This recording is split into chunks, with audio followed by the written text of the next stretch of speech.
Welcome કરું છું એક નવા વિડીયોની સાથે. આજનો વિડીયો આપણે રાસાયણિક ક્રિયાશીલતા અને આણ્વીય બંધારણનો રાખેલો છે. આ ટૉપિક ખૂબ જ ઇમ્પોર્ટન્ટ છે, મતલબ ઓર્ગેનિકનું રિઝનિંગ કહી શકાય આને. અને આ ટૉપિકમાંથી એવા ક્વેશ્ચન આવી શકે છે કે જે આપણું સિલેક્શન અથવા કટ ઓફ ડિસાઇડ કરી શકે એવા ક્વેશ્ચન આવી શકે છે.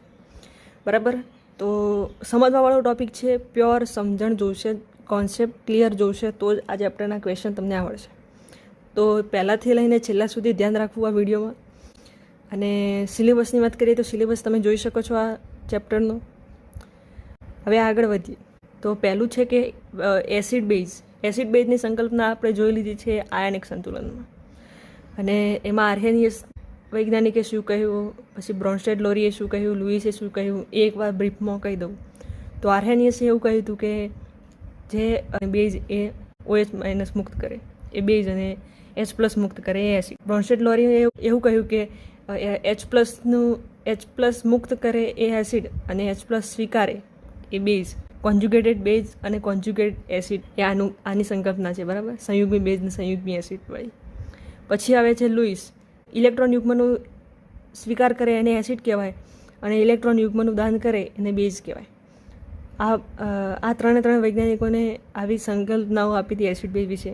એનો સ્કેલ પણ આપણે જોઈ લીધો છે કે pH વધે તેમ એસિડિકતા ઘટે અને બેઝિકતા વધે. બરાબર, એસિડિકતા ચલે છે કે ડિસોસિએશન કોન્સ્ટન્ટ છે એસિડનો. બરાબર, અને એ ચલે છે 1/pK 1/pH એસિડિકતા. બરાબર, અહીંયા આપણે અલગ વાત કરવાની છે. અહીંયા આપણે કાર્બનિક સંયોજનમાં ઓર્ગેનિક કેમિસ્ટ્રીમાં એસિડિકતા અને બેઝિકતાની વાત કરવાની. ઇલેક્ટ્રોન સ્થળાંતર અસર વિશે સમજીએ. તો એવી સ્થાયી અસર પણ છે અને અસ્થાયી અસર પણ છે. પરમનન્ટ અસર અને ટેમ્પરરી. પરમનન્ટ અસરમાં જોઈએ તો પ્રેરક અસર છે, રેઝોનન્સ છે, હાઇપર કોન્જ્યુગેશન છે.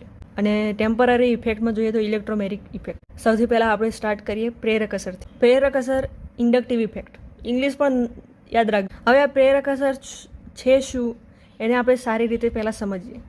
આ તમને એક મોલિક્યુલ દેખાઈ રહ્યો છે. બરાબર, અહીંયા તમે જોઈ શકો છો આ CS3 છે, CS2 છે, CS2 અને પછી આ Cl. અહીંયા તમે જુઓ તો Clની વિદ્યુત ઋણતા વધારે છે. બરાબર, અને અહીંયા જે આ બંધ બન્યો છે તે આનો એક ઇલેક્ટ્રોન હશે, આનો એક ઇલેક્ટ્રોન હશે અને આમ કરીને બંધ બન્યો છે. અહીંયા પણ સેમ એવી જ કન્ડિશનથી બંધ બનેલો છે. સહસંયોજક બંધ છે. બરાબર, એટલે ભાગીદારીથી બંધ બને ઇલેક્ટ્રોનને.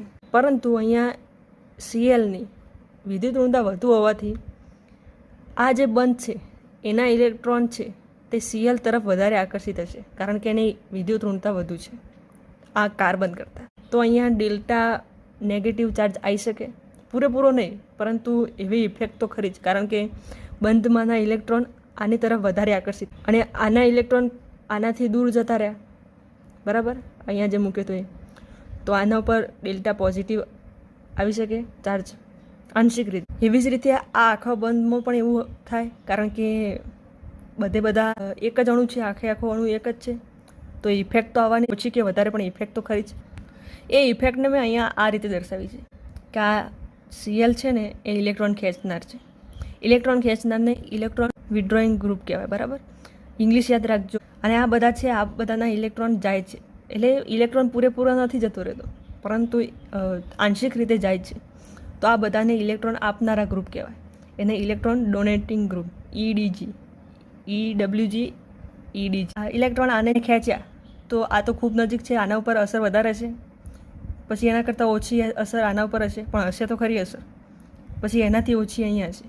તો એનો પણ ક્રમ મેં આપ્યો છે કે આ પોઝિટિવ આયન પોઝિટિવ બનશે તો પોઝિટિવનો ક્રમ કેટલો, તો Δ1 પોઝિટિવ સૌથી વધારે પોઝિટિવ હશે, પછી Δ2 પોઝિટિવ અને પછી Δ3 પોઝિટિવ.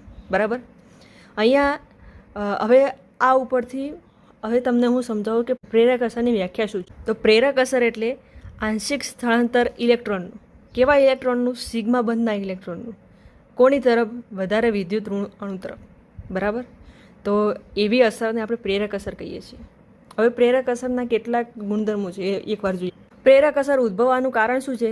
તો ઇલેક્ટ્રોન નેગેટિવિટી ડિફરન્સ, એટલે કે વિદ્યુત ઋણતાનો જે ડિફરન્સ પેદા થાય છે એના કારણે જ પ્રેરક અસર ઉત્પન્ન થાય છે. જો પેલા અણુમાં Cl આયન ના હોત, Clના જગ્યાએ CS3 હોત તો પ્રેરક અસર ઉત્પન્ન થાત નહીં. IEનો મતલબ છે ઇન્ડક્ટિવ ઇફેક્ટ. બરાબર, એ વીક ઇફેક્ટ છે, કારણ કે પૂરેપૂરા ઇલેક્ટ્રોન ટ્રાન્સફર થતા નથી એટલા માટે. ઇન્ડક્ટિવ ઇફેક્ટ એ અંતરના વ્યસ્ત પ્રમાણમાં હોય છે. જેમ જેમ અંતર વધતું જાય તેમ એની અસર ઘટતી જાય. આપણે જોયું કે Δ3 પોઝિટિવ હતો તેનું મૂલ્ય સૌથી ઓછું હતું, એટલે ત્યાં ઇન્ડક્ટિવ ઇફેક્ટની અસર ઓછી હતી. બરાબર. હાઇડ્રોજનની ઇન્ડક્ટિવ ઇફેક્ટ 0 ગણવામાં આવે છે. હવે એક મેઇન વાત, 3 કાર્બન પછી 0 ગણવામાં આવે કે બસ 3 કાર્બન સુધી આપણે માની લઈએ કે અહીંયા સુધી ઇફેક્ટ લાગશે. હવે મોસ્ટ ઇમ્પોર્ટન્ટ વાત કે આ અસરમાં ઇલેક્ટ્રોન તેમની આણ્વીય કક્ષા બદલતા નથી, આંશિક રીતે સ્થળાંતર થાય છે, એટલા માટે એ આણ્વીય કક્ષા બદલતા નથી. હવે આની વાત કરીએ તો આના 2 પ્રકાર છે. તો આગળ આપણે જોયા એમ જ કે +I એટલે ઇલેક્ટ્રોન ડોનેટિંગ ગ્રુપ, એટલે એ ઇલેક્ટ્રોનનું દાન કરે, અને -I એટલે ઇલેક્ટ્રોન વિડ્રોઈંગ કે જે ઇલેક્ટ્રોન ખેંચે. હવે +I ને -I ની વાત કરીએ તો +I ઇફેક્ટવાળા તો ઘણા બધા ગ્રુપ છે, પરંતુ એમાં પાવર કોનો વધારે તો એની એક શ્રેણી આપેલી છે. આ તમારે તૈયાર કરવાની છે, અને હાલ આ વિડીયો જુઓ છો તો સૌથી પહેલાં તમે આ શ્રેણી એક પેજમાં લખી દો, કારણ કે આગળ હું ક્વેશ્ચન કરાવીશ ત્યાં એમ કહીશ કે હા આની +I ઇફેક્ટ આના કરતાં વધારે છે, તો તમે વિડીયો પાછળ જોવા આવશો.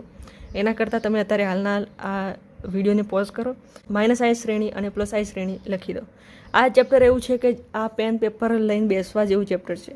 તમને એવું લાગશે કે આ તો રિઝનિંગ ટાઈપ આપણે ગણતા હોય એવી રીતે આ ચેપ્ટરને ભણવાનું છે, અને તો જ આ ચેપ્ટર આપણને સારી રીતે આવડશે. જે આ શ્રેણી આપેલી છે કે NF3+ની +I ઇફેક્ટ સૌથી વધારે, પછી NR+ની, પછી NH3ની, પછી NO2ની, પછી CNની, પછી F, પછી Cl, Br, I, પછી C ટ્રિપલ બોન્ડ CH, પછી NH2, પછી બેન્ઝીન, પછી CH ડબલ બોન્ડ CH2, અને પછી હાઇડ્રોજનની તો જીરો જ ગણીએ છીએ.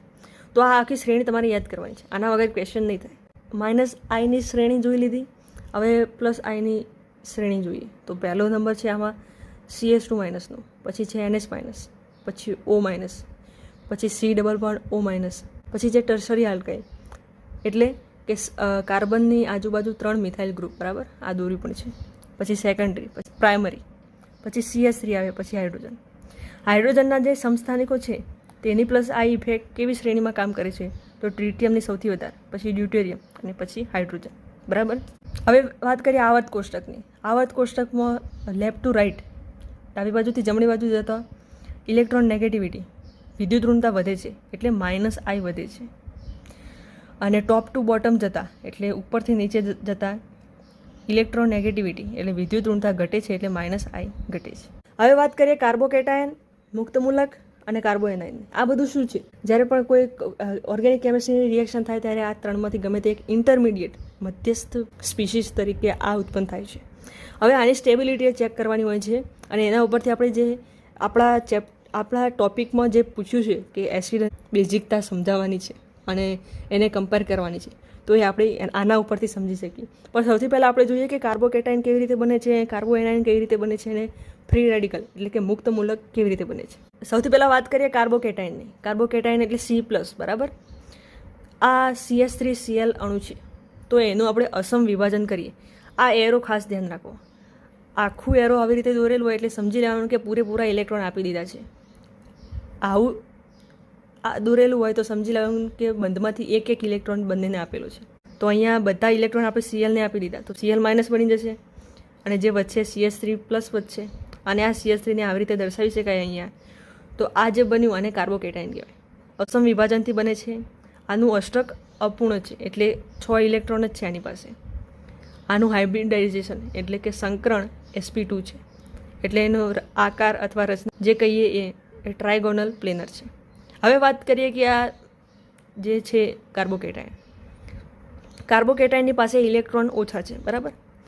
હવે જો એની સાથે કોઈ ઇલેક્ટ્રોન ડોનેટિંગ ગ્રુપ એટલે કે કોઈ ઇલેક્ટ્રોન આપે એવું ગ્રુપ આપણે જોડવામાં આવીએ ત્યારે તેની સ્ટેબિલિટી વધે. પણ જો આ બાપડાની પાસે ઇલેક્ટ્રોન જ ઓછા છે અને કોઈ ઇલેક્ટ્રોન વિડ્રોઈંગ ગ્રુપ એટલે કે ઇલેક્ટ્રોન ખેંચનાર સમૂહ લગાવી તો એ સ્ટેબલ કદી રહી શકે? ના રહી શકે. અહીંયા આપણે પૈસાવાળો કોન્સેપ્ટ લગાવી કે ભાઈ ઇલેક્ટ્રોન એટલે પૈસા, બરાબર. તો કાર્બોકેટાઇનની પાસે ઓછા પૈસા છે, બરાબર, અને એને કોઈ ડોનેટ કરવાવાળું મળી જાય તો એની સ્ટેબિલિટી વધી જાય. પણ કાર્બોકેટાઇન પાસે ઓછા પૈસા છે અને કોઈ પૈસા લેનાર એટલે ઇલેક્ટ્રોન ખેંચનાર સમૂહ આવી જાય તો તેની સ્ટેબિલિટી ઘટી જાય. હવે વાત કરીએ મુક્ત મૂલકની. મુક્ત મૂલક એ કાર્બોકેટાઇન જ છે, પણ કાર્બોકેટાઇન કરતાં થોડો 1 રૂપિયો આના જોડે વધારે છે એવું સમજી શકાય. હવે કેમ સમજી શકાય એ જણાવો. CH3Cl અણુ હતું, ત્યાં આપણે અસમ વિભાજન કર્યું, અહીંયા આપણે સમ વિભાજન કરીશું અને બંનેને એક એક ઇલેક્ટ્રોન આપીશું. તો આની પાસે એક ઇલેક્ટ્રોન વધારે કહેવાય કાર્બોકેટાયન કરતાં, એટલે આની પાસે 7 ઇલેક્ટ્રોન છે. જો કે 7 ઇલેક્ટ્રોન છે પણ અષ્ટક તો અપૂર્ણ જ કહી શકાય, બરાબર. અને આનું સંકરણ sp2 છે અને આનો આકાર પણ ટ્રાયગોનલ પ્લેનર છે, બરાબર. તો આની સ્ટેબિલિટી પણ જેમ કાર્બોકેટાયનમાં સમજાવી એ પ્રમાણે એ જ પ્રમાણે થાય, બરાબર. હવે વાત કરીએ કાર્બોએનાઇનની. આ પૈસાદાર પાર્ટી છે. CH3Cl હતો તો બંધમાંના બધા ઇલેક્ટ્રોન આપણે CH3ને આપી દઈએ તો CH3 માઇનસ બની જાય. બસ આ પ્રક્રિયા કેવી રીતે થઈ? અસમ વિભાજનથી થઈ, બરાબર. આની પાસે કેટલા ઇલેક્ટ્રોન છે? તો 8 ઇલેક્ટ્રોન છે. આનું અષ્ટક કોણ છે? આનું સંકરણ કયું છે? sp3 છે. આકાર ટ્રાયગોનલ પિરામિડલ. હવે પૈસાવાળી વાતથી એવું નહીં વિચારવાનું કે હવે આને પણ ડોનેટિંગ મળી જાય તો સારું થઈ જાય. હવે ઇલેક્ટ્રોન ઉપર આવી જાઓ. ત્યાં પૈસાવાળો કોન્સેપ્ટ ખાલી આપણે કાર્બોકેટાયન મુક્ત મૂલક માટે જ લગાવીએ. કાર્બોએનાઇન માટે ઇલેક્ટ્રોન વિચારો કે આની પાસે ઇલેક્ટ્રોન ઓલરેડી છે. હવે આની બાજુમાં તમે ઇલેક્ટ્રોન ડોનેટિંગ ગ્રુપ એટલે કે ઇલેક્ટ્રોન આપનાર સમૂહ લગાવી દો. હવે ઇલેક્ટ્રોન ભેગા કરીને કેટલું અપાકર્ષણ થઈ જાય અને બધા ઇલેક્ટ્રોન ઝઘડો કરવા લાગે તો તેની સ્ટેબિલિટી ઘટી જાય. હવે ઇલેક્ટ્રોન આની પાસે વધારે છે અને કોઈ ઇલેક્ટ્રોન વિથડ્રોઈંગ ગ્રુપ એટલે ઇલેક્ટ્રોન લેનારો ગ્રુપ એની બાજુમાં આવી જાય તો કેટલું સારું લાગે કે હા ઇલેક્ટ્રોન વધારે હતા તો ઓછા થઈ ગયા, તો ઇલેક્ટ્રોન વચ્ચેનું રિપલ્ઝન એટલે અપાકર્ષણ પણ ઓછું થઈ જાય અને આની સ્ટેબિલિટી વધી જાય. હવે ક્વેશ્ચન સ્ટાર્ટ કરીએ, પરંતુ એક વાત કહી દઉં કે અહીંયા DNP રૂલ લગાવવાનો ક્વેશ્ચનમાં. ડિસ્ટન્સ, નંબર અને પાવર. સૌથી પહેલાં પ્રેફરન્સ કોને આપવાનું? ડિસ્ટન્સને, પછી નંબરને, પછી પાવરને. કેવી રીતે આનો ઉપયોગ કરવાનો એ હું આગળ ક્વેશ્ચનમાં જ સમજાવું. અહીંયા પહેલો ક્વેશ્ચન તમે જોઈ શકો છો કે સ્થાયીતા ચકાસો એટલે સ્ટેબિલિટી ચકાસવાની છે આપણે. કાર્બોકેટાયન આપે છે, પ્લસ પ્લસ દેખાઈ રહ્યું છે, બરાબર. આ કાર્બોકેટાયનને જુઓ ABCD, બરાબર. તો અહીંયા જોઈ શકો છો કે કાર્બોકેટાયન છે. કાર્બોકેટાયનની સ્ટેબિલિટી ક્યારે વધે? પૈસા વગરનો માણસ છે આ કાર્બોકેટાયન. આને પૈસા જોઈએ મતલબ આને ઇલેક્ટ્રોન જોઈએ તો ઇલેક્ટ્રોન ડોનેટિંગ ગ્રુપ હશે તો આને સારું લાગશે, મતલબ આની સ્ટેબિલિટી વધશે. તો આ બધા ઇલેક્ટ્રોન ડોનેટિંગ ગ્રુપ જ છે. CH3 આગળ જોયું શ્રેણી, હજુ શ્રેણી લખી ના હોય તો શ્રેણી લખી દેજો, બાકી આગળ તકલીફ પડશે. તો આ પણ ડોનેટિંગ ગ્રુપ. વાહ, 3 ડોનેટિંગ ગ્રુપ છે આની સાથે, એટલે 3 જણા આને દાન કરે છે ઇલેક્ટ્રોનનું. પછી અહીંયા 1 જણ દાન કરી રહ્યું છે, અહીંયા 2 જણા દાન કરી રહ્યા છે અને અહીંયા કોઈ દાન કરવાવાળું જ નથી, બરાબર. તો સ્ટેબિલિટી એટલે સૌથી વધારે સ્થાયી કોણ હશે? તો આ 3 જણા દાન કરે છે. એના પછી 2 જણા દાન કરવાવાળા છે, પછી 1 જણું દાન કરવાવાળું છે અને અહીંયા તો કોઈ દાન કરવાવાળું જ નથી. તો સ્ટેબિલિટીનો ક્રમ શું કહી શકીએ? ACBD આવો ક્રમ આપણે કહી શકીએ, બરાબર. બીજો ક્વેશ્ચન જુઓ. કાર્બોકેટાયન આપેલો છે, હા, અહીંયા ફ્લોરિન લગાવી છે અને અહીંયા NO2 લગાવી છે. સૌથી પહેલાં તો જુઓ કે આ 2 ગ્રુપ કયા છે? તો આ 2 -I ગ્રુપ છે, એટલે આ તો ઇલેક્ટ્રોન લેવાવાળા, એટલે બંને ઇલેક્ટ્રોન લઈ જ જશે, એટલે બંનેમાં પ્રોબ્લેમ તો છે જ આપણા કાર્બોકેટાયનની. પણ આ ખૂબ નજીક છે આના કરતાં. જોકે જોવા જઈએ શ્રેણી પ્રમાણે તો NO2નો પાવર એ F કરતાં વધારે છે, પરંતુ અહીંયા આપણે DNP રૂલના પ્રમાણે જવાબ લાવવાનો કે પહેલાં ડિસ્ટન્સ જોવાનું કે ડિસ્ટન્સ કે કોનું નજીક છે તો એ વધારે ઇલેક્ટ્રોન ખેંચશે જેટલો નજીક લગાવેલું હશે એ ગ્રુપ એ પ્રમાણે. અને આનો ભલે પાવર વધારે રહ્યો પરંતુ એનું ડિસ્ટન્સ વધારે છે, એટલે આ બહુ દૂર આપેલું, કાર્બોકેટાયનથી બહુ દૂર છે, તો આ એટલું બધું આના જેટલું ખેંચી નહીં શકે, બરાબર. તો DNP કેવી રીતે લગાવવાનું ખબર? તો DNPના પ્રમાણે distance is greater than power, એ આપણે અહીંયા લગાવીએ, બરાબર. અને આપણો જવાબ આવે B ગ્રેટર દેન A. હવે વાત કરવાની છે રેઝોનન્સની, સસ્પંદન અસર. અહીંયા શું થશે? પ્રેરક અસર જોઈ લીધી, હવે રેઝોનન્સ ઇફેક્ટની વાત કરીએ. તો complete transfer of pi electron, ત્યાં આંશિક રીતે થતું હતું, અહીંયા કમ્પ્લીટ થશે. અને ત્યાં સિગ્મા બોન્ડમાં થતું હતું, સિગ્મા બોન્ડના ઇલેક્ટ્રોન આંશિક રીતે સ્થળાંતર પામતા હતા. અહીંયા પાઈ ઇલેક્ટ્રોન લખ્યા છે. ડિફરન્સ તો ડાયરેક્ટ જ જોઈ લેજો તમે, બરાબર. અહીંયા રેઝોનન્સ થવા માટે સેમ પ્લેન એટલે કે સમતલ હોવું જોઈએ, બરાબર. એટલે sp3 hybridization, delocalization of pi electron, pi ઇલેક્ટ્રોનનું ડીલોકલાઇઝેશન થાય. Pi electron moves, atom does not moves. અહીંયા અણુઓ નથી સ્થળાંતરિત થતા, ખાલી પાઈ ઇલેક્ટ્રોન જ સ્થળાંતરિત થાય છે. In resonance number of electron and charges conserve in each resonating structure. એ RS એટલે રેઝોનેટિંગ સ્ટ્રક્ચર. જે પણ રેઝોનેટિંગ સ્ટ્રક્ચર આપણે દોરશું, સસ્પંદનના બંધારણ જે પણ આપણે દોરશું, તેમાં રહેલા ઇલેક્ટ્રોન અને ચાર્જ એટલે કે જે વીજભાર હશે એનું સંરક્ષણ થશે, એટલે કન્ઝર્વ રહેશે. એવું નહીં કે બીજું રેઝોનેટિંગ સ્ટ્રક્ચર દોર્યું ને એમાં અહીંયા +1 હતો ને અહીંયા ચાર્જ +2 થઈ ગયું. બરાબર. Resonating structure R hypothetical. જે આપણે દોરીએ છીએ વિવિધ બંધારણ એ હાઇપોથેટિકલ હોય છે, પણ રેઝોનન્સ હાઇબ્રિડ એ રિયલ હોય છે. આ શું છે, આ બેમાં ફરક શું, એ આગળ દોરીને સમજાવેલું છે. અને સિસ્ટમ શુડ બી કોન્જ્યુગેટેડ, મતલબ ડબલ બોન્ડ નેક્સ્ટ કોન્જ્યુગેશનમાં જ હોવું જોઈએ. શું હોવું જોઈએ અને કેવી સિસ્ટમમાં રેઝોનન્સ થાય એ આગળ સમજાવું. રેઝોનન્સ થવા માટેની કોન્જ્યુગેશનની સિસ્ટમો જોઈ લો કે double bond, single double bond, double bond single positive charge, double bond single negative charge, double bond single lone pair, double bond single free radical, negative ion, single bond, positive ion અથવા vacant orbital. આવું આવેલું હોય તો ત્યાં resonance શક્ય છે. Flow of electron કેવી રીતે દર્શાવવાનું? તો પહેલાં નેગેટિવ ચાર્જથી લોન પેર તરફ લાવવાનો ને પછી તેનાથી ડબલ બોન્ડ તરફ લાવવાનો ને પછી પોઝિટિવ ચાર્જ તરફ લાવવાનો. બરાબર. કેવી રીતે લાવવાનો એ સ્ટ્રક્ચરમાં હું સમજાવીશ. અને જે આપણે તીર દોરીએ, એરો બતાવીએ, તો એમની જે પૂંછડી છે તે હાઈ ઇલેક્ટ્રોન ડેન્સિટીવાળા જગ્યાએથી લો ઇલેક્ટ્રોન ડેન્સિટી તરફ રાખવાની. આ પણ હું સમજાવું છું. તો અહીંયા મેં કેસ 1 સમજાવ્યું છે, double bond single positive charge. બરાબર. તો આવી કન્ડિશન આપેલી હોય તો આપણે જેમ ફ્લો ઓફ ઇલેક્ટ્રોન જોયો કે ડબલ બોન્ડથી પોઝિટિવ તરફ જશે, તો ડબલ બોન્ડથી અહીંયા પોઝિટિવ તરફ જવા દેવાનું. અને આ આપણે એક જ ડાયરેક્શન પકડી શકીએ કે આ સાઈડથી સ્ટાર્ટ કર્યું તો આ સાઈડથી જ આ ડાયરેક્શનમાં જ આગળ વધવાનું. પછી એવું નહીં કે અહીંયા અડધે પોક્યા પછી એવું કહીએ કે હવે આ સાઈડ જઈએ, એવું કશું કહેવાનું નહીં. એક જ ડાયરેક્શનમાં રહેવાનું. બરાબર. તો આ પોઝિટિવ ચાર્જ છે અને આ ડબલ બોન્ડ છે, તો ડબલ બોન્ડથી આગળ વધશે રેઝોનન્સ, અને આ ડબલ બોન્ડ અહીંયા આવી જશે અને પોઝિટિવ ચાર્જનું વહન અહીંયા થઈ જશે. પછી રિંગમાં આવી જશે પોઝિટિવ ચાર્જ, અને પછી આ ડબલ બોન્ડ પોઝિટિવ ચાર્જ તરફ જશે અને પોઝિટિવ ચાર્જ જ્યાં ડબલ બોન્ડ પૂરું થતું હશે ત્યાં આવી જશે.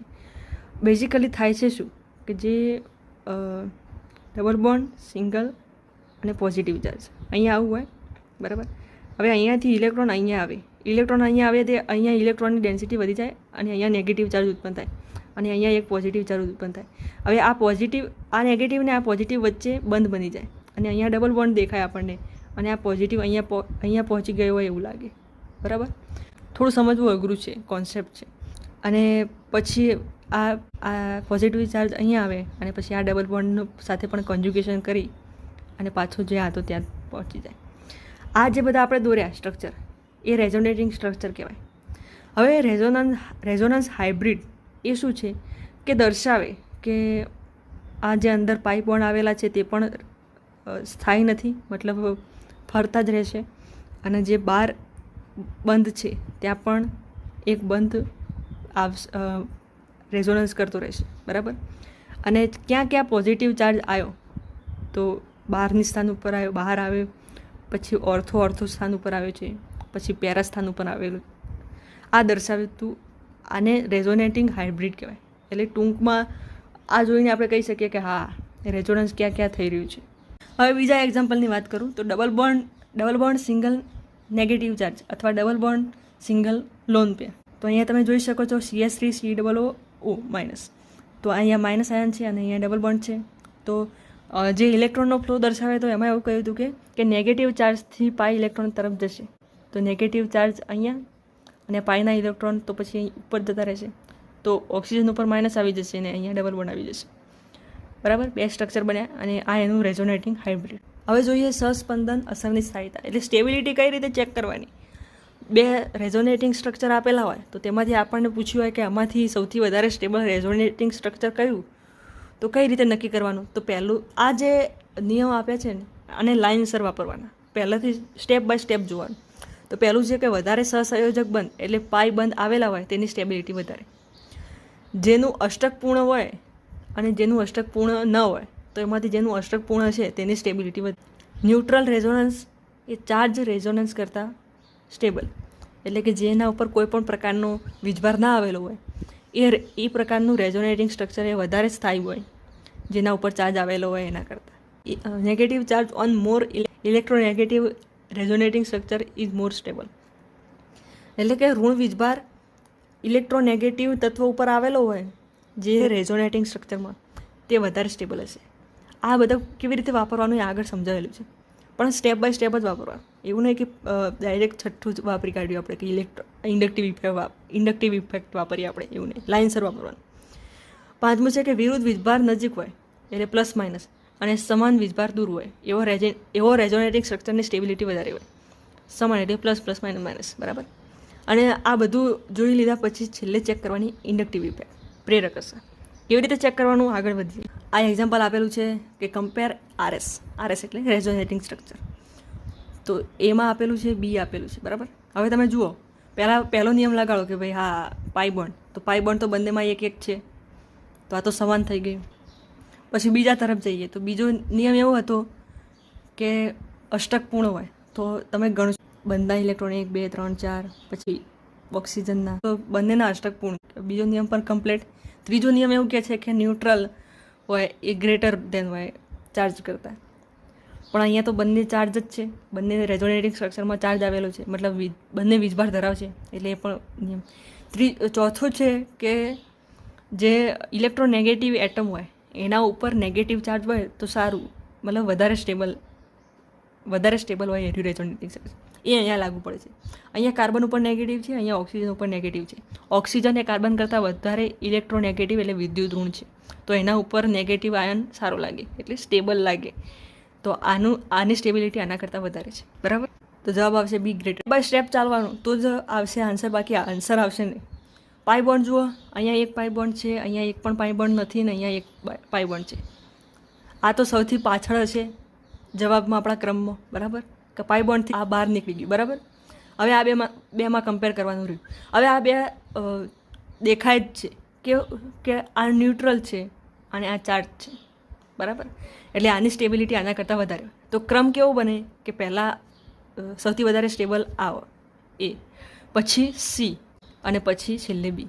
તો જવાબ જોઈ શકો છો A C B. હવે વાત કરીએ મેઝોમેરિક ઇફેક્ટની. મેઝોમેરિક ઇફેક્ટ શું છે? રેઝોનન્સના જેવું જ છે. પ્લસ એમ હશે એ ઇલેક્ટ્રોનને ડોનેટ કરતું હશે રેઝોનન્સથી, અને માઇનસ એમ હશે એ ઇલેક્ટ્રોનને વિથડ્રો કરતું હશે, એટલે કે ઇલેક્ટ્રોન ખેંચતું હશે રેઝોનન્સથી. રેઝોનન્સ હોવું જોઈએ. તો અહીંયા પહેલાં ચેક કેવી રીતે કરવાનું એની એક સિમ્પલ ટ્રીક આપું. આના કોઈ ગ્રુપ સ્પેશિયલી યાદ કરવાના જરૂર નથી. તો જે બેન્ઝીનની રિંગ છે એની ઉપર તમારે જોવાનું, અને જે ગ્રુપ છે જોડાયેલું એમાં જો ઇલેક્ટ્રોન એની પાસે જો લોન પેર હોય તો એ પ્લસ એમ ગ્રુપ, બરાબર. પણ જો બેન્ઝીનની સાથે જોડાયેલું ગ્રુપ ડબલ બોન્ડવાળું હોય તો એ માઇનસ એમ હોય. આ બેઝિકલી તમને જલ્દીથી જલ્દી માઇનસ એમ અને પ્લસ એમ નક્કી કરવામાં મદદ. હવે જે પ્લસ એમ માઇનસ એમ છે એની ખાસિયત જોઈ લઈએ. તો પ્લસ એમ જે ગ્રુપ છે કે બેન્ઝીનની ઉપર જો પ્લસ એમ ગ્રુપ જોડાયેલું હોય ને તો એ એક્ટિવેટિંગ ગ્રુપ કહેવાય. અને ક્યાં એક્ટિવેટ કરે તો એ ઓર્થો અને પેરા ઉપર એક્ટિવેટ કરે. આપણે જે રેઝોનન્સના સ્ટ્રક્ચરમાં પહેલું જે બેન્ઝીનવાળું જોયું હતું, બેન્ઝીનની ઉપર પ્લસ ચાર્જ હતો અને એનું રેઝોનેટિંગ સ્ટ્રક્ચર આપણે દોર્યા હતા, એમાં પણ ઓર્થો અને પેરા ઉપર પોઝિટિવ ચાર્જ આવતો હતો, એટલે આ ઓર્થો પેરા ડાયરેક્ટિંગ હોય. અને માઇનસ એમ છે એ ડીએક્ટિવેટિંગ ગ્રુપ હોય અને તે મેટા ડાયરેક્ટિંગ હોય, બરાબર.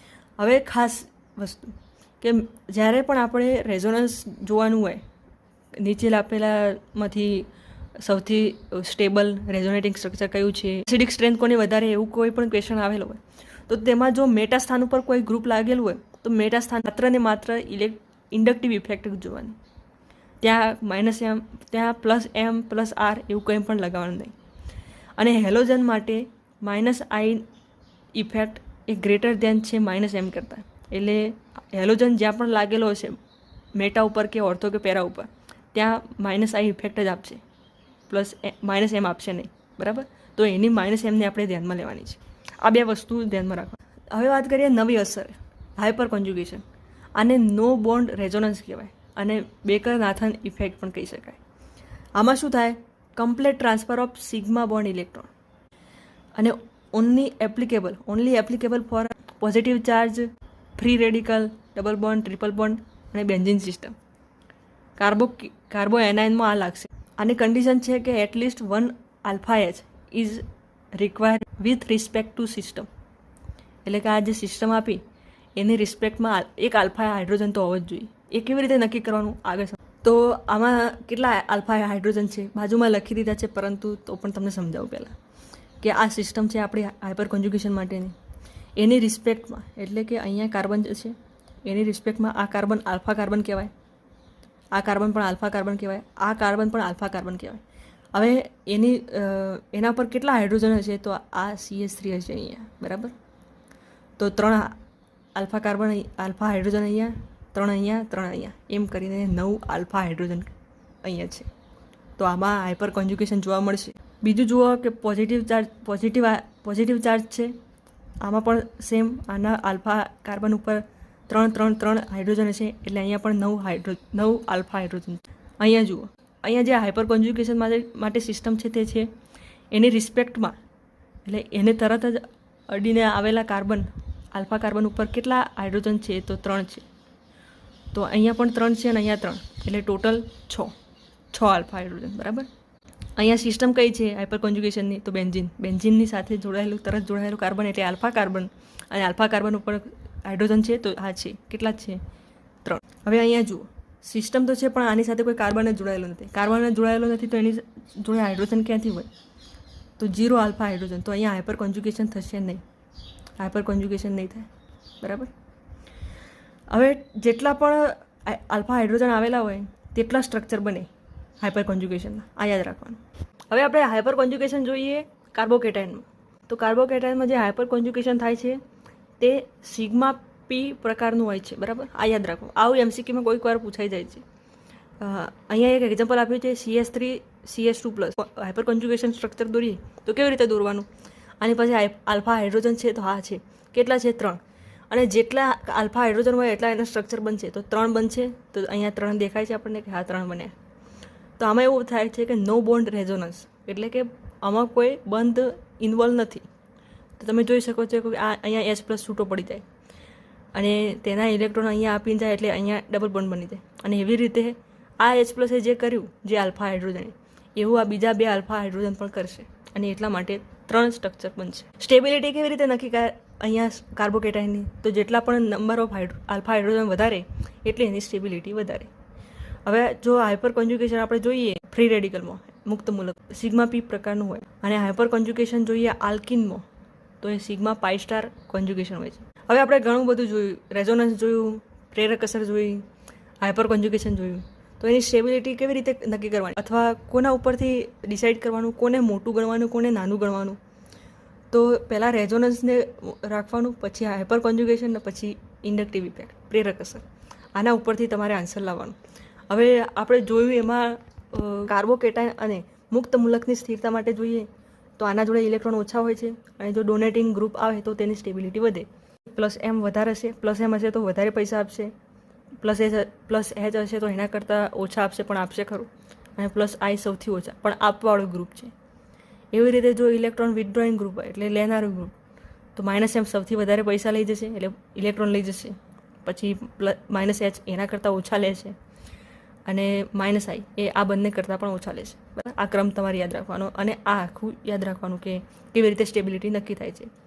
કાર્બો એનાઇનની વાત કરીએ તો એના ઉપર તો ઇલેક્ટ્રોન વધારે છે તો એને તો દૂર કરવા છે, ત્યારે એની સ્ટેબિલિટી વધશે. તો ડોનેટ કરવાવાળું ગ્રુપ આવશે તો તેની સ્ટેબિલિટી ઘટશે. +M હશે તો સૌથી વધારે ઘટશે કારણ કે વધારે પ્રમાણમાં દાન કરી નાખશે. એવી રીતે આનો ઓર્ડર યાદ રાખો, બરાબર. કાર્બો એનાઇનની સાથે જો ઇલેક્ટ્રોન વિથડ્રોઈંગ ગ્રુપ હોય એટલે કે ઇલેક્ટ્રોન ખેંચનારો તો તેની સ્ટેબિલિટી વધે અને એમાં પણ જો -M હોય તો સૌથી વધારે સ્ટેબલ હશે. જો -H હોય તો એના કરતાં ઓછી પણ સ્ટેબલ હશે અને -I હશે તો એના કરતાં પણ ઓછી, બરાબર. આ ક્રમમાં આ રીતે યાદ રાખવાનું છે. એક્ઝામ્પલ ઉપરથી હવે આપણે શીખીએ. પહેલો પ્રશ્ન તમે જોઈ શકો છો, બહુ જ બેઝિક પ્રશ્ન છે. આપણે પહેલાં પણ જોયો ઇન્ડક્ટિવ ઇફેક્ટમાં પણ પહેલો પ્રશ્ન આ જ હતો, બરાબર. પરંતુ અહીંયા આપણે એને હાઇપર કોન્જ્યુગેશનથી સોલ્વ કર્યું છે કે ભાઈ આ સિસ્ટમ છે આપણી તો તેના આલ્ફા હાઇડ્રોજન ગણ્યા છે તો અહીંયા 9 આલ્ફા હાઇડ્રોજન છે, અહીંયા 6 આલ્ફા હાઇડ્રોજન છે, અને અહીંયા 3 આલ્ફા હાઇડ્રોજન છે, અને અહીંયા એક પણ આલ્ફા હાઇડ્રોજન નથી. તો આલ્ફા હાઇડ્રોજન ઉપરથી આપણે કાર્બોકેટાઇનની સ્થિરતા આ એક્ઝામ્પલમાં નક્કી કરી છે. અને કેમ હાઇપર કોન્જ્યુગેશનને મોટું ગણ્યું? કારણ કે હાઇપર કોન્જ્યુગેશન એ ઇન્ડક્ટિવ ઇફેક્ટ કરતાં વધારે પ્રબળ છે, બરાબર? એટલે એનું કેવું માનવું પડે. તો કાર્બોકેટાઇનની સ્થિરતાનો ક્રમ ABCD આવે, બરાબર? બીજો ક્વેશ્ચન જુઓ. કાર્બોકેટાઇન આપેલો છે, હા, બરાબર. અને બધા જે ઓપ્શન આપ્યા છે તો એમાં મેટા સ્થાન ઉપર ગ્રુપ લગાવેલા છે અલગ અલગ. મેટા સ્થાન છે એટલે મેટા સ્થાન ઉપર આપણે ઇન્ડક્ટિવ ઇફેક્ટને માનવાની, એવું મેં આગળ રેઝોનન્સ ભણાવ્યું હતું ત્યારે કહ્યું હતું. તો એ યાદ રાખ્યું હોય તો બરાબર છે, તો સારી વાત છે. મેટા સ્થાન ઉપર આવેલા હોય ગ્રુપ ત્યારે ખાલી આપણે પ્રેરક અસરને ધ્યાનમાં લેવી. તો અહીંયા CH3 સમૂહ છે તો એ સારું કહેવાય, કારણ કે CH3 સમૂહ એ +I સમૂહ છે. પણ એના કરતાં પણ મોટો સમૂહ અહીંયા છે, તો આના કરતાં આની ઇફેક્ટ વધારે છે +Iની. અને એનાથી એ મોટો સમૂહ આ છે, અહીંયા તો 2 CH3ની સાથે C. અહીંયા એનાથી એ પણ વધારે 3 +I સમૂહ હોય એવી એટલી અસર દર્શાવે. તો સૌથી વધારે D, પછી C, પછી B અને પછી A, આવો ક્રમ બનશે. તો અહીંયા દર્શાવ્યું કે ઇન્ડક્ટિવ ઇફેક્ટ લાગે મેટા સ્થાન ઉપર અને તેનો ક્રમ દર્શાવી દીધો, બરાબર. ત્રીજા એક્ઝામ્પલ ઉપર જઈએ તો કાર્બોકેટાઇન જ આપેલા છે બધા, બરાબર. હવે નીચે જે ગ્રુપ લાગેલા છે એ અલગ અલગ છે.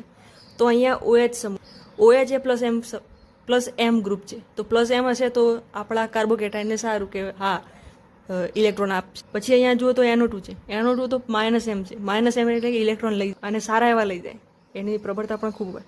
એટલે આ તો સ્ટેબલ, આ તો આપણા કાર્બોકેટાઇનની સ્થિરતા ઘટાડશે. હવે C ઓપ્શનમાં છે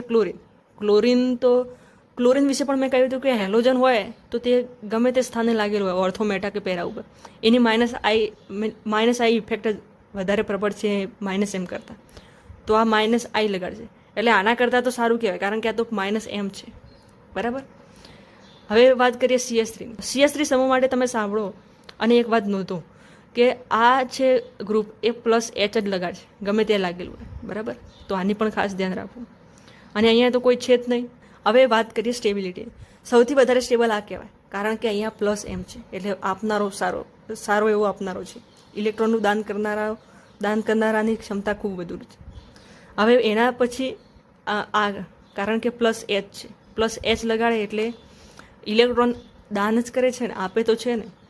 અને પછી E, કારણ કે આ બંને તો લેનારા છે, ઇલેક્ટ્રોન લઈ લેશે તો આની સ્ટેબિલિટી ઘટવાની જ છે. તો એના કરતાં તો સારું કે કોઈ આપનારું નથી અને કોઈ લેનારું પણ નથી, બરાબર. તો સૌથી પહેલાં આવશે A, પછી આવશે D, પછી આવશે E. હવે આ બેમાંથી કોણ સારું કહેવાય? આ પણ ઇલેક્ટ્રોન લેનારો છે, આ પણ ઇલેક્ટ્રોન લેનારો છે, પણ આના કમ્પેરમાં આ ઓછા ઇલેક્ટ્રોન લેશે, કારણ કે અહીંયા -I જ લાગશે અને અહીંયા તો -M લાગશે, બરાબર. તો પછી જવાબ આવશે C અને પછી B. તો આનો આપણે ક્રમ જોઈએ તો અહીંયા નીચે મેં તમને વિગત આપી છે, અને આનો ક્રમ જોઈએ તો શું આવે? તો A આવે, પછી D, પછી E, પછી C અને પછી B. થોડા ઘણા કોન્સેપ્ટ તો એક્ઝામ્પલ જોઈશું એમાં જ વચ્ચે. આ એવું ચેપ્ટર છે કે જેમાં તમે વધારે ક્વેશ્ચન કરો તો તમારે કોન્ફિડન્સ પણ વધે અને તમારા કોન્સેપ્ટ પણ સારા ક્લિયર થાય, બરાબર. ચોથું એક્ઝામ્પલ જુઓ કે બેન્ઝીનના ઉપર તરત જ, મતલબ સપાટી ઉપર જ -ચાર્જ છે, ચાર્જ છે, બરાબર. એટલે કે કાર્બોએનાઇનની સ્થિરતા માટે હવે યાદ આવવું જોઈએ કે હા -M ગ્રુપ હોય તો સૌથી સારું કહેવાય, અને એ ના હોય તો -H હોવું જોઈએ, એ ના હોય તો -I હોવું જોઈએ. આવી રીતે યાદ આવવું જોઈએ, બરાબર. અને એક બીજી વાત અહીંયા મેં નોટ કરવાની કહી છે કે જ્યારે બેન્ઝીન પર +, અથવા ડોટ મતલબ એક ઇલેક્ટ્રોન અહીંયા એટલે મુક્ત મૂલક એ સપાટી ઉપર આવેલા હોય ત્યારે માત્ર IE એટલે ઇન્ડક્ટિવ ઇફેક્ટ જ જોવાની. એટલા માટે અહીંયા મેં NO2 ને -I કહ્યું છે, -M નથી કહ્યું, બરાબર. તો પણ અહીંયા માઇનસ છે, મતલબ કાર્બો એનાયન છે, તો તેની સ્થિરતા માઇનસવાળા ગ્રુપથી જ વધે, બરાબર. તો બી સ્ટેબિલિટી જોવા જઈએ તો બીની વધારે છે એના કરતાં. હવે વાત કરીએ કે એસિડિટી અને બેઝિસિટી ઉપર સંકરણના ફેરફારની અસર.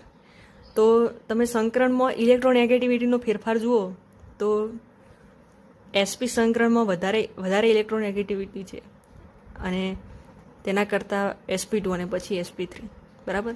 તો આના ઉપરથી આ એસિડિકતાનો ક્રમ માટે ઉપયોગી છે. કેવી રીતે? કે જેમ ઇલેક્ટ્રોનેગેટિવિટી વધે એટલે કે SP સંકરણમાં ઇલેક્ટ્રોનેગેટિવિટી વધે છે, વિદ્યુત ઋણતા વધે છે. તો ઇલેક્ટ્રોનનું કેન્દ્રથી વધુ બંધાયેલા રહે અને જેથી વધુ સ્થિર એનાયન મળે અને એટલા માટે તે વધારે એસિડિક છે.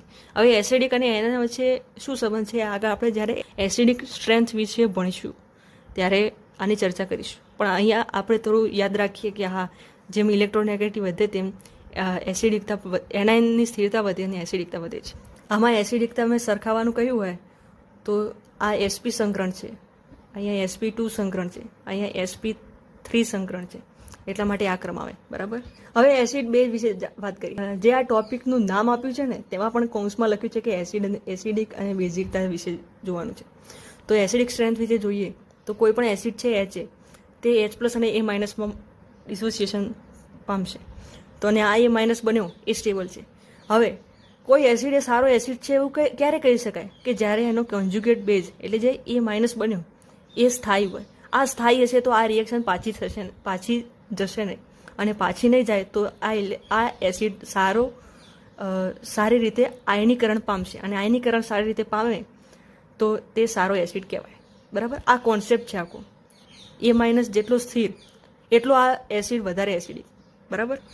એસિડિક સ્ટ્રેન્થ ચલે છે કે જેટલો કે વધારે એટલું એસિડિક સ્ટ્રેન્થ વધારે, એસિડિકતા વધારે. એસિડિક સ્ટ્રેન્થ એટલે એસિડિકતા વધારે. જેટલો pK ઓછો એટલું એસિડિકતા વધારે, એના વ્યસ્ત પ્રમાણમાં છે. સ્ટેબિલિટી ઓફ કોન્જ્યુગેટ બેઝ એટલે જે કોન્જ્યુગેટ બેઝ બન્યો તે સ્ટેબલ હોય તો એસિડની એસિડિકતા વધારે હોય. સ્ટેબિલિટી ઓફ એનાયન કારણ કે જે કોન્જ્યુગેટ બેઝ બન્યો છે તે એનાયન બન્યો છે એટલા માટે. હવે એનાયન બન્યો અને એનાયનની સ્ટેબિલિટી નક્કી કરવી હોય તો કેવી રીતે નક્કી થાય એ તો આપણે આગળ જોયું કે ઇલેક્ટ્રોન વિથડ્રોઈંગ ગ્રુપ હોય તો તેની સ્ટેબિલિટી વધારે હોય અને ડોનેટિંગ ગ્રુપ આવે તો તેની સ્ટેબિલિટી ઘટે. હવે કોઈ પણ તમને પ્રશ્ન આપેલો હોય અને કીધું હોય કે આની એસિડિકતાના ક્રમમાં ગોઠવો તો તમે શું કરશો પહેલાં? તો સૌથી પહેલાં તમે એસિડિક હાઇડ્રોજન દૂર કરશો જે પણ સ્ટ્રક્ચર આવેલું છે એમાંથી. પછી એનું કોન્જ્યુગેટ બેઝ બનાવશો. કોન્જ્યુગેટ બેઝ શું છે? આયોનિક સંતુલનનો વિડીયો જોઈ આવો અને તેની સ્ટેબિલિટી ચેક કરશો. કોન્જ્યુગેટ બેઝ એનાયનમાં જ બનશે, મતલબ માઇનસ નેગેટિવ આયનમાં જ હશે, અને એની સ્ટેબિલિટી ચેક કરવાનું આગળ આપણે કાર્બો એનાયનમાં જોયું. અને એની સ્ટેબિલિટી ચેક કરીને જે પણ ક્રમ આવશે એ જ એસિડિકતાનો ક્રમ હશે. કેવી રીતે? એક્ઝામ્પલ સાથે સમજાવો. પહેલો પ્રશ્ન જોઈ શકો છો. PHOH એટલે ફિનાઇલ રિંગ અને OH એટલે આ ફિનોલ આપેલું છે. બરાબર. અને અહીંયા આપે છે ROH કોઈ પણ આળ ગ્રુપ એટલે આલ્કાઇલ ગ્રુપ કોઈ પણ હશે. બરાબર. અને OH એટલે આલ્કોહોલ આપેલું છે. તો અહીંયા તમારે શું કરવાનું? એસિડિક હાઇડ્રોજન દૂર કરો, આ હાઇડ્રોજનને દૂર કરી દો, અહીંયા પણ આ હાઇડ્રોજનને દૂર કરો. હવે શું બન્યું? આ કોન્જ્યુગેટ બેઝ બન્યું એનું. બરાબર. હવે એને ચેક કરો. આ માઇનસ આયન છે અને આ પાછું રેઝોનન્સ પણ કરી શકે. કોન્જ્યુગેટેડ સિસ્ટમ મળી ગઈ અહીંયા એટલે રેઝોનન્સ કરી શકે તો આની સ્ટેબિલિટી વધી ગઈ. અને અહીંયા તો માઇનસ બનાવ્યું પણ આ આર તો પ્લસ આઈ ઇફેક્ટ દર્શાવે, અને આ નેગેટિવ આયન માટે આ નેગેટિવ ચાર્જ માટે આ પ્લસ આઈ એની સ્ટેબિલિટી ઘટાડે નેગેટિવ ચાર્જની. તો કોન્જ્યુગેટ બેઝની સ્ટેબિલિટી શું થઈ? આ બંનેમાંથી વધારે સ્ટેબલ કોણ? તો આ એ. તો એટલા માટે એસિડિક સ્ટ્રેન્થનો જવાબ પણ શું આવશે કે A is greater then B. બીજું એક્ઝામ્પલ જોઈએ. ફિનોલ આપેલા છે બધા. અહીંયા નીચે ગ્રુપ છે પેરા સ્થાન ઉપર તે જ ડિફરન્ટ છે. તો પહેલું જુઓ તો સૌથી પહેલાં શું કરવાનું? એસિડિક સ્ટ્રેન્થ કહેવાની છે કે સૌથી સારો એસિડ કયો, એસિડિકતાનો ક્રમ દર્શાવવાનો છે. તો શું કરવાનું કે આ હાઇડ્રોજનને દૂર કરી નાખવાનું. આ હાઇડ્રોજનને આપણે દૂર કરી નાખીએ તો O- બચે. બરાબર. O- એવું સ્ટ્રક્ચર વધે. બરાબર. તો હવે તો માઇનસ બની ગયું તો એની સ્ટેબિલિટી કેવી રીતે ચેક થાય? તો માઇનસવાળું ગ્રુપ હોય તો એની સ્ટેબિલિટી વધારે, અને પ્લસવાળું ગ્રુપ હશે તો એની સ્ટેબિલિટી ઘટાડશે. તો અહીંયા NO2 જુઓ -M ગ્રુપ છે એટલે આ સ્ટેબિલિટી વધારશે. એટલે એ નંબરનો ઓપ્શન છે એ ખૂબ જ સ્ટેબલ હશે. પછી બીમાં જોઈએ તો CH3 ગ્રુપ છે. CH3 ગ્રુપ તો શું છે? +H કહેવાય. તો +H એટલે તો માઇનસ ચાર્જની સ્ટેબિલિટી ઘટાડશે એટલે આ સારું ના કહેવાય. હવે Cl છે તો Cl એ -I અસર દર્શાવે એટલે આ પણ માઇનસ છે એટલા માટે માઇનસની સ્ટેબિલિટી વધારશે. અને અહીંયા કશું નથી તો મતલબ વધારો નહીં પણ ઘટાડો નહીં. આના કરતાં તો સારું કહેવાય આ.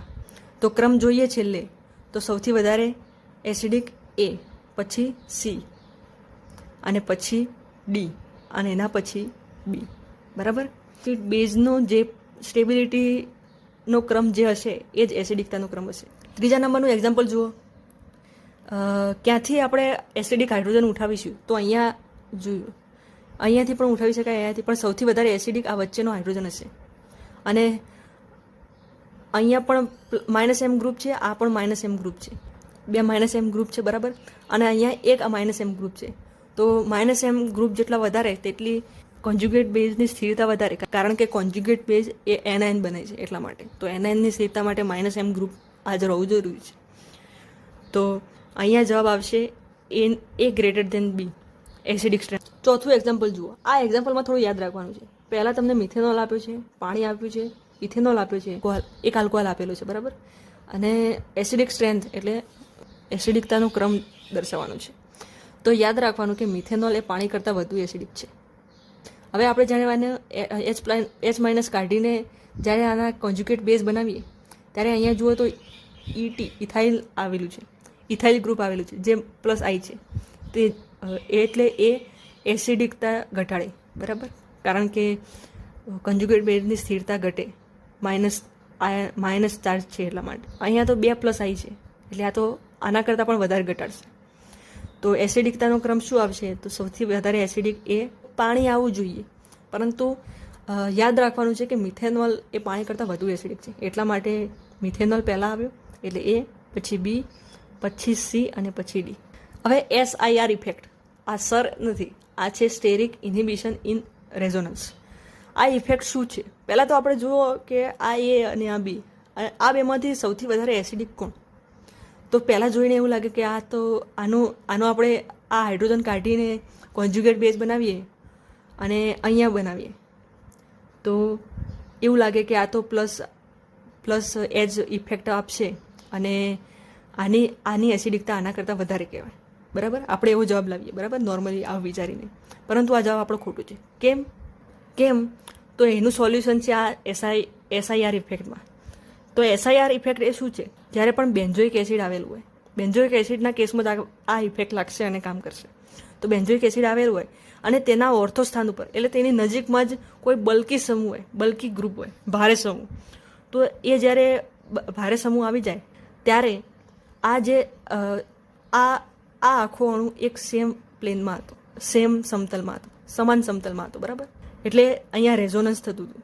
પણ જ્યારે કોઈ બલ્કી ગ્રુપ એની ઓર્થો સ્થાન ઉપર આવે ત્યારે આ જે ગ્રુપ છે એ બીજા પ્લેનમાં જતું રહે છે. એટલે આ આખું એક સમતલમાં હતું પણ આ આખું એક સમતલમાં નથી. આ બલ્કી ગ્રુપ આવ્યું એટલા માટે. બલ્કી ગ્રુપ આવ્યું એટલે બલ્કી ગ્રુપ અને બેન્ઝીનની રિંગ એક પ્લેનમાં હશે, પરંતુ આ કોઈ બીજા પ્લેનમાં હશે, જેના લીધે આ H+ સરળતાથી આપી દે. જેમ નોર્મલ HCl H2SO4 એસિડ આપે H+, એવી રીતે H+ નું દાન કરી નાખે. એટલે આની એસિડિકતા વધી જાય છે. એટલે અહીંયા લખ્યું છે કે SIR ઇફેક્ટ વધે તેમ એસિડિકતા વધે કેમ બેન્ઝોઇક એસિડમાં. અને સ્મોલ ગ્રુપનું લિસ્ટ આપ્યું છે કે આ ગ્રુપ બધા સ્મોલ કહેવાય અને આના સિવાય જે પણ ગ્રુપ આવશે ઓર્થો સ્થાન ઉપર તે બલ્કી ગ્રુપ હશે. અને બલ્કી ગ્રુપ આવેલા હોય તો જ બેન્ઝોઇક એસિડના કેસમાં જ આ SIR ઇફેક્ટ લાગશે બરાબર. હવે વાત કરીએ બેઝિક સ્ટ્રેન્થની. જેમ એસિડિકમાં આપણે કોન્જ્યુગેટ બેઝ બનાવ્યો અને પછી એની સ્થિરતા નક્કી કરી, અહીંયા થોડી વાત અલગ છે. અહીંયા છે બેઝિક સ્ટ્રેન્થ. બેઝિક સ્ટ્રેન્થમાં શું કરવાનું કે અહીંયા આપણે લુઈસની વ્યાખ્યા પ્રમાણે જવાનું કે જેમ ઇલેક્ટ્રોનનું દાન કરી શકે, ઇલેક્ટ્રોન જલ્દી દાન કરે તે સારો બેઝ હોય. તો બેઝિક સ્ટ્રેન્થ ચલે છે ઇલેક્ટ્રોન ડોનેશન ઇલેક્ટ્રોન ડેન્સિટી. જેટલી ઇલેક્ટ્રોનની ઘનતા વધારે છે, જેટલા એની પાસે ઇલેક્ટ્રોન વધારે છે તે એટલું જલ્દી ઇલેક્ટ્રોનનું દાન કરશે. અને એટલા માટે જ બેઝિક સ્ટ્રેન્થ ચલે છે electron donating group upon electron withdrawing group. એટલે જેટલા પણ ઇલેક્ટ્રોન ડોનેટિંગ ગ્રુપ હશે તો તેની બેઝિકતા વધારે હશે બરાબર.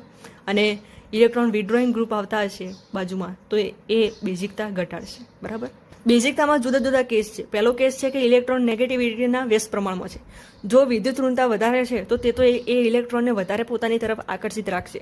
અને બેઝિક સ્ટ્રેન્થ એટલે બેઝિકતા દર્શાવવા માટે તો આપણે ઇલેક્ટ્રોનનું દાન કરવાનું છે. હવે ઇલેક્ટ્રોન જ પકડી રાખશે તો પછી દાન કઈ રીતે કરશે? તો તમે જોઈ શકો છો કે અહીંયા CH3- એ વધારે બેઝિક છે F- કરતાં, કારણ કે F- ઇલેક્ટ્રોનેગેટિવિટી વિદ્યુત ઋણતા વધારે છે. એટલે આ તો ઇલેક્ટ્રોન આપશે જ નહીં પણ આ તો આપશે. અને જે જલ્દી ઇલેક્ટ્રોન આપે એ વધારે એટલો સારો બેઝ. હવે બીજો કેસ આવે છે કે સાઇઝ. જેટલું પણ કદ વધારે એટલું એની બેઝિકતા, જેટલું પણ તેનું કદ વધારે એટલું એની બેઝિકતા ઓછી. કારણ કે જ્યારે પણ જેટલું કદ વધારે તેટલા એ ઇલેક્ટ્રોન પોતાની અંદર સમાવી, પણ ઇલેક્ટ્રોન સમાવી શકે તો આપણે ઇલેક્ટ્રોન સમાવવાના નથી પોતાની અંદર, ઇલેક્ટ્રોનનું દાન કરવાનું છે. તો એટલા માટે તમે સેમ ગ્રુપમાં જોઈ શકો છો કે F- વધારે બેઝિક છે I- કરતાં. બરાબર. હવે એક્ઝામ્પલ જોઈ લઈએ. તો અહીંયા કમ્પેર કરવાની છે બેઝિક સ્ટ્રેન્થને. તો પહેલું જુઓ કે NH2 આવેલું છે. NH2ની ઉપર લોન પેર છે એ એને દાન કરવાના છે. પણ અહીંયા ડબલ બોન્ડની નજીકમાં, ડબલ બોન્ડની સાથે NH છે. અહીંયા ટ્રિપલ બોન્ડ. હવે આગળ મેં જે સંકરણવાળો જે ટોપિક કરાવ્યો કે સંકરણની અસર શું થાય છે, એમાં કહ્યું કે જે sp સંકરણ છે એની ઇલેક્ટ્રોનેગેટિવિટી, એની વિદ્યુત ઋણતા વધારે છે. તો આની વિદ્યુત ઋણતા વધારે છે તો આ તો ઇલેક્ટ્રોન આપશે જ નહીં, આ એના કરતાં ઓછા આપશે, અને આ તો આપવા માટે તૈયાર જ હશે. બરાબર. તો એટલા માટે બેઝિકતાનો ક્રમ શું આવશે? A greater than B greater than C. આ ખૂબ જ ઇમ્પોર્ટન્ટ એક્ઝામ્પલ છે. આ જે દોર્યું છે ગ્વાનિડીન કહેવાય, અને આ દોર્યું છે એને એમિડીન કહેવાય. હવે તમે જોઈ શકો છો કે આ જે ઇલેક્ટ્રોન છે એને દાન કરવાના છે, ફ્રી ઇલેક્ટ્રોન. હવે અહીંયા 2+M ગ્રુપ આવેલા છે એટલે આ સારી રીતે દાન કરશે. અહીંયા એક +I આવેલું છે અને એક +M આવેલું છે એટલે આ આના કરતાં ઓછું દાન કરશે. એટલે આ બેમાં સૌથી વધારે બેઝિક કોણ? તો ગ્વાનિડીન. તો A ગ્રેટર દેન B. હવે વાત કરીએ ત્રીજા એક્ઝામ્પલની. ત્રીજા એક્ઝામ્પલમાં તમે જોઈ શકો છો કે એનિલિન દર્શાવેલું છે બધામાં. બરાબર. અને અહીંયા ખાલી આ એનિલિન નથી હો. હવે જે એનિલિન પાસે જે મતલબ જે આ અહીંયા N એટમ છે એના ઇલેક્ટ્રોન યુગ્મનું દાન કરવાનું છે. પણ તમે જોઈ શકો છો, સૌથી પહેલી નજરે જ જોઈ શકાય કે આ બધામાં પહેલાં A, B અને Cમાં રેઝોનન્સ થઈ શકે એવું છે. તો એના ઇલેક્ટ્રોન રેઝોનન્સમાં ભાગ લે છે, ભાગ લે છે આ ત્રણના.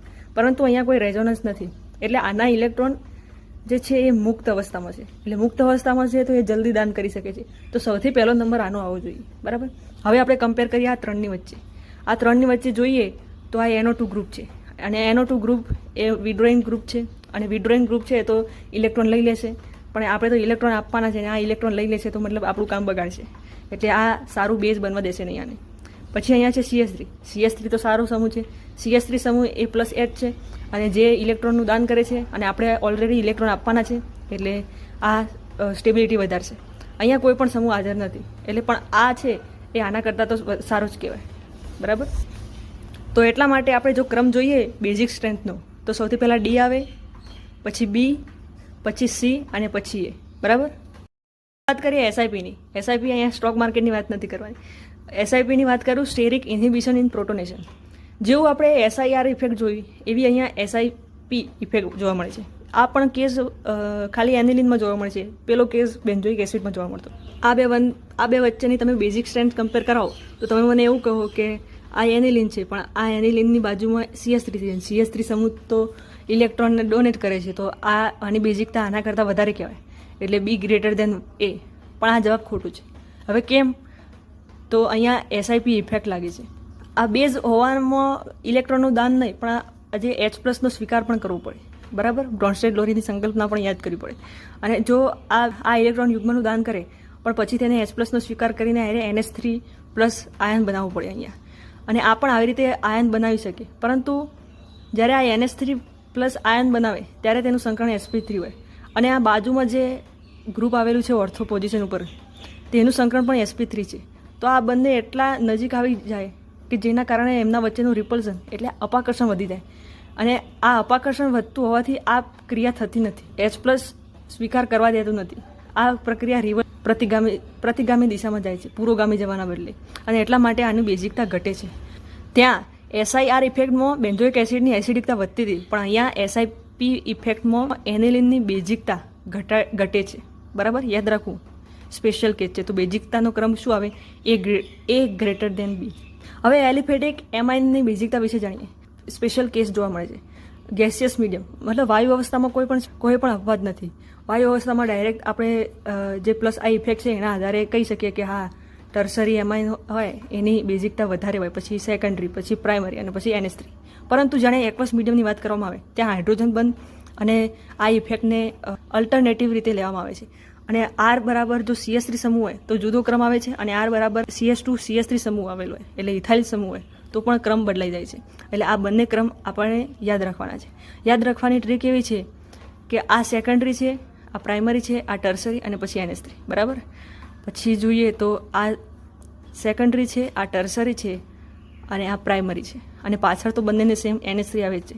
તો નાનું ગ્રુપ હોય તો એને નાનો અંક આપવાનો, તો 213, અને મોટું ગ્રુપ હોય તો એને મોટો ક્રમ આપવાનો, તો 231.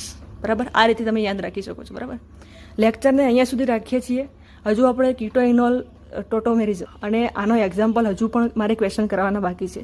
બરાબર, તો આ બધા ક્વેશ્ચન અને આગળના ટોપિક સાથે નવા વિડીયો સાથે મળીશું. હવે PDF તમને આ લેક્ચર હવે જ્યારે બીજો પાર્ટ પણ પૂર્ણ થશે ત્યારે મળશે. બરાબર, ચેનલને સબસ્ક્રાઈબ ના કરી હોય તો કરી દો, અને મળી હવે નેક્સ્ટ પાર્ટમાં. Thank you very much.